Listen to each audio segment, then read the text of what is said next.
Good Saturday to you folks. It is, I wanted to do an update here on the wildflowering project, and I'm starting off with actually one of the 20-gallon planters because whatever I had in here before has pretty much been replaced with weeds, which I'm letting grow just as part of the whole wildflower kind of idea.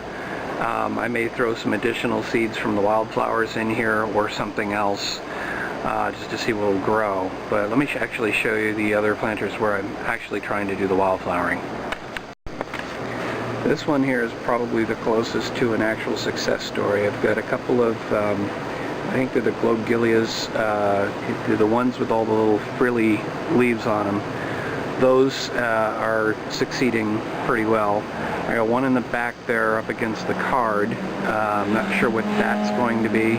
And I got one to the right which has some big round leaves on it, which is something I've never seen before. So it's either a weed, which is technically a wildflower, or it's one of the actual wildflowers, and I need to go back and look at it.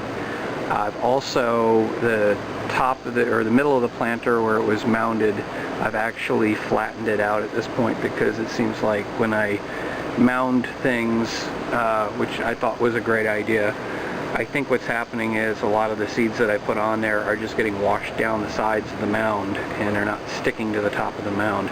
I think it needs to be a much more gradual mound if you want to do mounding, so even a planter this size, which is 20 gallons, just isn't enough. So that's it for this planter.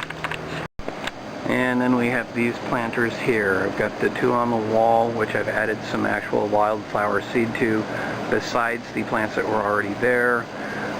The one to the left of the circular pot, the rectangular one on the wall to the left of the circular pot. The purple flowers that are in there are a volunteer. I did not plant them. So that is technically a wildflower. It's kind of a weed, but it actually doesn't look bad, so I left it in there.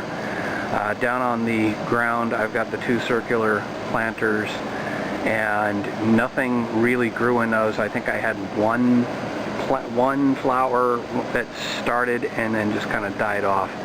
Part of the problem around here is for the positioning of some of these planters is that they just get intense sun for a good chunk of the day, and it's really tricky trying to keep the seeds moist so they'll germinate. But that's it for most of the planters around here. I think that's all the actual planters that I have that are planted with wildflower mix. I may try some other ones that didn't succeed before. I may try them again, but I'm kind of limiting the amount that I'm trying to do so that I don't end up having just a lot of blank planters which just look like all they have is soil. That's it for this update. Sorry it's taking me so long between updates, but there really hasn't been much progress. So this is Budget Gardener signing off, saying, may your thumb be green.